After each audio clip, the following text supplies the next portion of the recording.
Salut, c'est Fred. Alors, aujourd'hui, ça fait un an que j'ai fait ma première vidéo sur YouTube. Donc, cette chaîne a maintenant un an. Et en écrivant quelques mots sur cette vidéo, j'ai eu quelques émotions parce que c'est vrai que ça m'a beaucoup apporté de poser ma pensée à l'oral et d'en faire des vidéos, d'avoir vos retours en commentaire ou par des likes. Et voilà, je voulais surtout vous dire merci.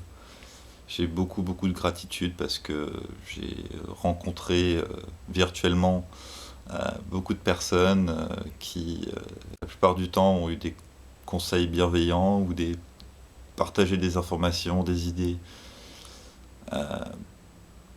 qui font avancer, quoi. C'est des idées qui sont importantes. Alors voilà, un grand merci. Donc, faut savoir que c'est ma centième vidéo, donc, et ça fait un an, donc ça fait à peu près une vidéo tous les 3-4 jours. Quand j'ai réalisé ça, j'étais un peu surpris parce que je pensais plutôt que j'en faisais une par semaine, mais j'ai dû être productif à d'autres périodes. Mais voilà, ça fait un abonné par jour, c'est quand même... moi, je suis très heureux de ça. Et, euh, et voilà. Et qu'est-ce que ça m'a apporté? Et qu'est-ce que ça pourrait vous apporter? Parce que vous pouvez le faire aussi. Il n'y a pas besoin d'avoir 3000 abonnés. Moi j'en ai 300, j'ai stagné longtemps à 30, 40. Euh, voilà, malheureusement, c'est un peu égoïste aussi. On le fait pour soi, les vidéos. Il faut que ça nous plaise. Et si après on peut aider, tant mieux. Mais la motivation première, c'est pour s'aider soi-même. Euh, et là où c'est important aussi, c'est que ça oblige à tenir ses engagements. Par exemple, écrire tous les jours. Si j'avais pas, comment dire, si je pensais pas à tous ceux qui sont abonnés, peut-être que j'aurais eu moins de motivation. J'aurais peut-être pas fait tous les jours, par exemple.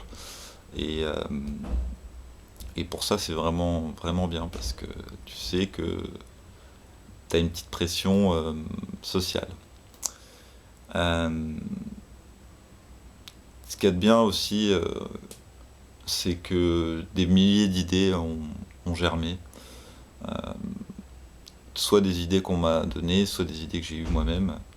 Et ça permet justement de les communiquer, parce que bien souvent, tout le monde a plein d'idées, mais elles restent dans l'oubli, quoi, parce qu'on les marque pas, ou on n'en parle pas, ou voilà, on peut peut-être parler de 5% de nos idées, mais le fait de faire des vidéos et d'écrire, ça t'oblige à le faire, en fait, ça t'oblige à écrire tes idées. Euh, Quoi d'autre? Oui, par exemple, ça m'a donné aussi l'occasion de ne jamais avoir le problème de la feuille blanche. Quand je dis jamais, ça m'est déjà arrivé de ne pas avoir l'inspiration et de ne pas savoir ce que j'allais écrire, mais, je pouvais toujours réécrire un paragraphe ou faire de l'orthographe, hein, faire autre chose quand les jours où j'avais pas envie d'écrire. Mais voilà, limite j'avais trop d'idées, quoi. Mais bon, on n'a jamais trop d'idées, sachez-le. C'est merveilleux d'avoir des idées. Ça, pour moi, c'est du domaine de l'intuition, c'est du domaine de. Pour moi, une idée, il faut toujours essayer de la faire et le plus tôt possible dès qu'on l'a. Sinon, elle s'évanouit. Euh, Avoir une chaîne YouTube, ça m'a aussi incité à lire des livres qui parlent de ce que je parle, enfin, de ce dont je parle, la spiritualité. Donc rien que ça, c'est super aussi. Vous avez vu que des fois je vous fais des petits parallèles sur des livres que je suis en train de lire voilà, je trouve ça intéressant. D'ailleurs, je vous parlerai du livre des maîtres plus tard, mais pour l'instant je suis encore au début. C'est pas facile à lire, mais c'est intéressant. Euh, j'ai fait aussi des rencontres avec des youtubeurs, donc la plupart du temps c'était virtuel, mais ça aussi c'est très enrichissant parce qu'on est un peu dans la même dynamique de créer, de s'entraider, parce que finalement, vu qu'on a appris à connaître les gens, on sait aussi comment euh, être positif en fait, ne pas juger trop, ne pas voilà, on s'entraide dans cette manière et c'est vraiment sympa. J'ai même rencontré Emilio réellement quoi. Quand il était sur Kuala Lumpur, il est passé, on a fait une petite randonnée tous les deux, c'était sympa. Donc voilà, ça aussi c'est génial. Avoir une chaîne YouTube, ça m'a permis aussi de découvrir les challenges 30 jours, les challenges 7 jours et d'affronter ses addictions. Je pense que c'est très important d'affronter ses addictions parce que une addiction, elle cache quasiment tout le temps un problème, une peur, quelque chose qu'on ne veut pas affronter.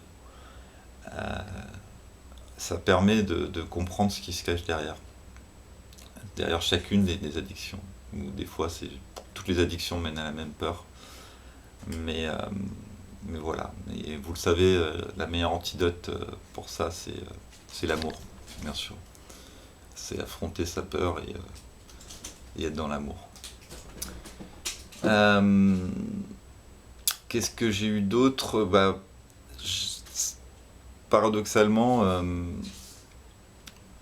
faire des vidéos YouTube, ça m'a aussi reconnecté avec la nature. J'ai toujours su que la nature était importante et c'est pour ça que j'étais écologiste.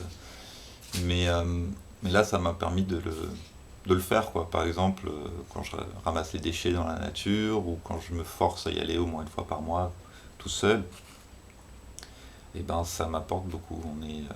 Nietzsche disait que l'homme aime bien se retrouver en pleine nature parce qu'elle n'a pas d'opinion sur lui. Et c'est tellement vrai.